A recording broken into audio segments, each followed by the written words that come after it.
Now, on Wednesday, USA Today published an op-ed from Darrel Issa about the so-called IRS scandal. Now, that he promised to reveal something rather big about it in order to tie it to the White House. Now, of course, you guys remember the IRS scandal is that Tea Party groups were supposedly targeted by the White House for tax-exempt status. Now, this op-ed claimed that the Obama administration and their allies in Congress and the media had been pushing the scandal as far away from their backyard as possible. Now, we know that the scandal has been pretty much debunked about 100 times, but Darrel Issa pretty much doesn't want to give up. Of course not. So, what's in this op-ed? Well, it apparently follows the trail of facts from Cincinnati to Washington. He said, quote, "Our investigation found corroboration that the scrutiny of Tea Party applicants was being directed by IRS officials in Washington. The reason for the delays and enhanced scrutiny went beyond the routine." Now, like I said, Darrel Issa has been on this witch hunt about a couple of Tea Party groups that had been not denied tax-exempt status, just delayed. Now, in his op-ed, he continues to point some fingers. He said, quote, "It involves Lois Lerner." Makes me think of Lois Lane, the senior IRS official who would later assert her right against self-incrimination and refusing to answer questions before Congress, as well as the Office of the IRS Chief Counsel, which is headed by one of the two political appointees at the IRS. So, in the end of the article, he asks, was the targeting of the Tea Party applicants directed from the White House or someone outside the IRS? We candidly still don't have clear answers to many important questions and have yet to begin interviewing senior IRS officials. Okay, so they're not done interviewing IRS officials. Well, why don't they start with the Treasury Department Inspector General J. Russell George? And there was a great article in Salon about this that covered the hearing. Now, George was in a hearing with the House Oversight Committee earlier this week. Now, there was a report that was published that detailed the alleged targeting of the Tea Party groups. George had published that report. In that report, he said that he didn't know that the IRS also flagged progressive and Occupy groups. Surprise, surprise.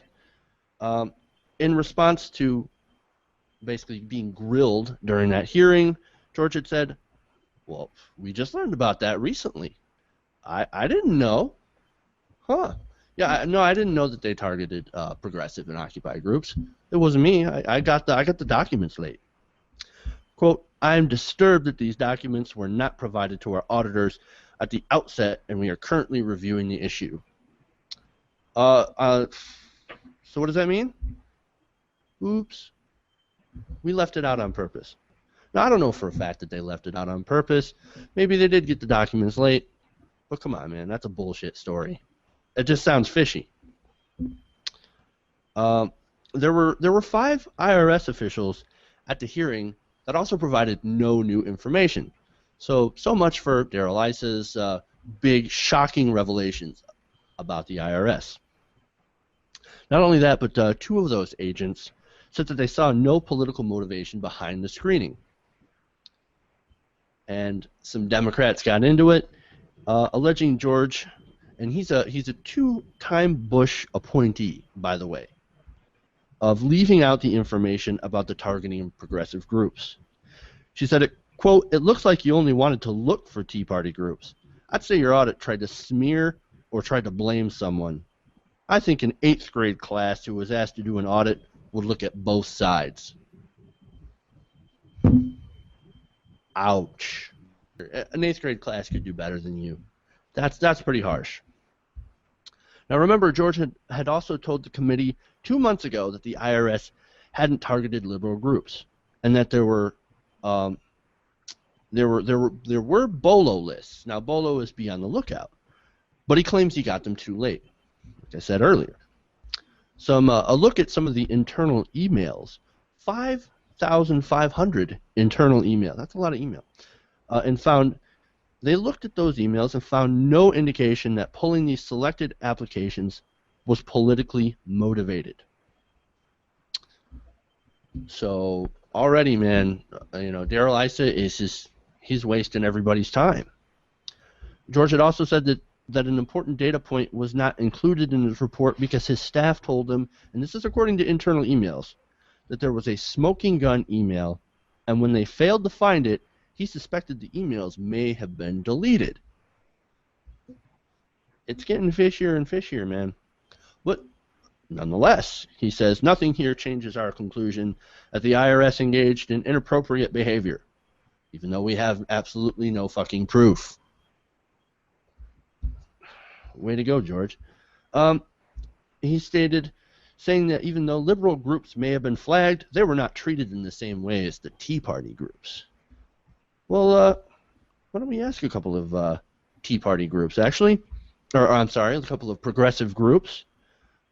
According to NPR, the Alliance for a Better Utah, a progressive group, waited close to 600 days in order to get tax-exempt status. There was also a Missouri group that waited almost a year. And I believe there was another group that was denied tax-exempt status. That was a progressive group. But of course, Darrel Issa has said, I look forward to seeing evidence that progressive groups were treated equally harshly, delayed, and anything more than just looked at. This guy is so full of shit, and he's wasting everybody's time, and he won't give up. He absolutely won't give up. Now, what do you guys think about that? This whole Tea Party IRS scandal. What do you guys think of it? Well, it was never a scandal to begin with until the Republicans decided to imagine that it was one. I don't think that that the IRS has been acting inappropriately at all. They've been doing their job, which is to pay attention to what groups would be political in any direction and making sure that they don't get tax-exempt status, because if you're a political group with a political agenda, you shouldn't be getting a tax-exempt status, whether or not you're a liberal group or a Tea Party group.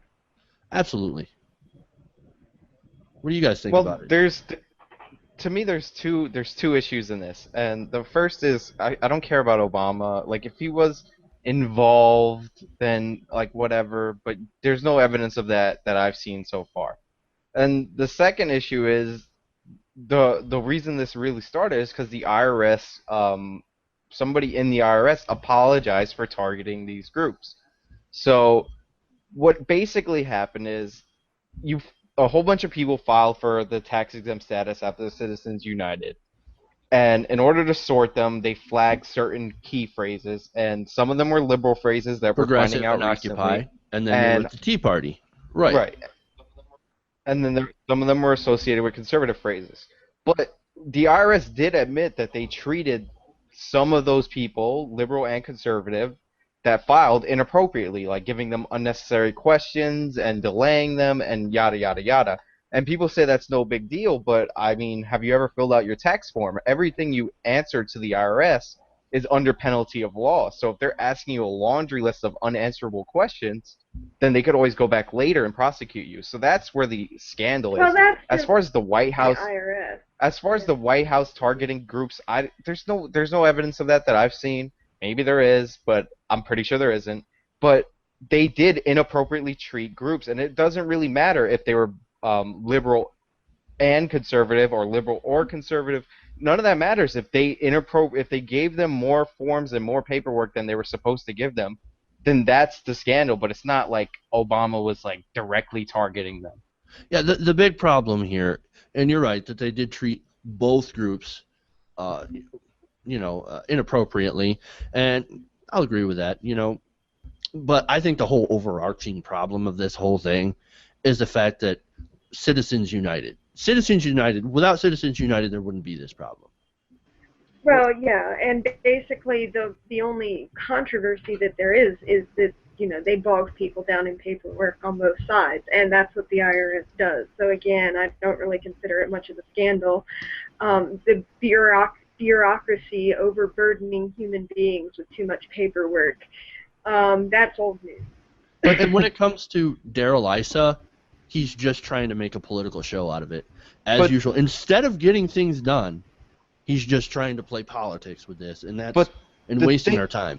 The thing is, the particular groups that were targeted, the ones that are complaining, the liberal groups and the conservative groups that we've been hearing about way more because of the way our media works, like they were given, they had to wait twice as long as your other groups, and they were given like a ridiculous amount of paperwork. So those people were treated inappropriately.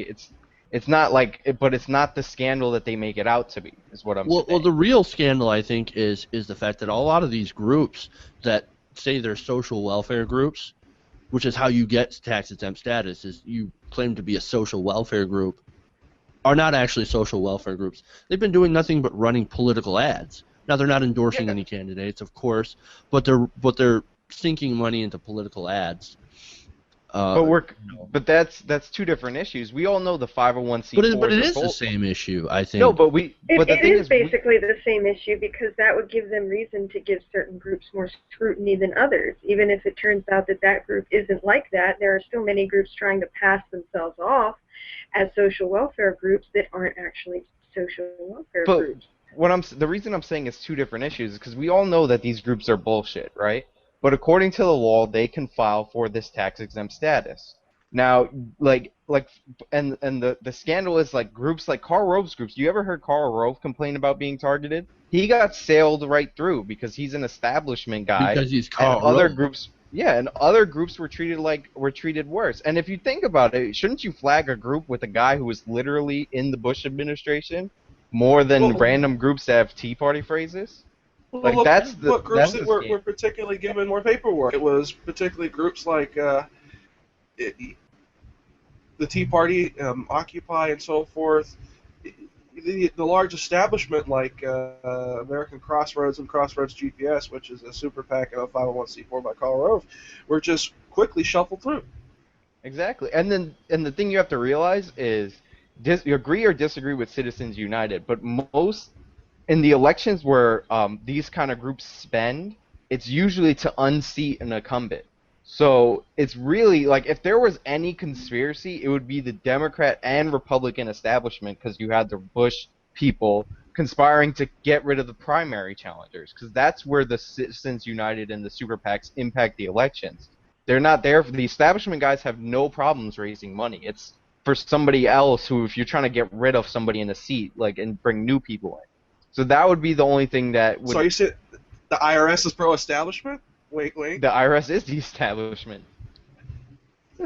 But that would be the only interesting thing. But there's not much evidence of that either, is what I'm saying. It's just some groups were inappropriately targeted. That's it. It's not by the White House or anybody, well, that we know of. Well, from what we do know, it's that Bush appointee, that two-time Bush appointee to the IRS, that was doing the inappropriate targeting. Yeah, but that's why I'm saying, like, that's why I bring up the fact that Karl Rove got sailed through, and Karl Rove hates a lot of the Tea Party. Oh, groups, he right? does, absolutely. And they didn't get sailed through, is what I'm saying. So, like, even though it's a Bush appointee, that would be the scandal. It wouldn't be Obama directing this guy to do all this. The scandal would be them trying to keep the establishment together, which we all know is what is actually what happens, whether it's bared out in this scandal or not, quote-unquote scandal. But yeah, my final thoughts on this, I'm just going to go to Ken Cuccinelli after this, but the whole scandal, the biggest scandal of this is just the fact that these organizations try to pass themselves off as social welfare organizations when they are clearly not. And so I don't think that we should give any of these groups tax-exempt status, and I think Darrel Issa should quit wasting his fucking time on doing this bullshit investigation that's been already debunked about 500 times. I think he should just move on and actually get something done. Oh, that's right. Darrel Issa doesn't want to get anything done. He just wants to sit there and waste your time, our money, his time, our money, doing nothing.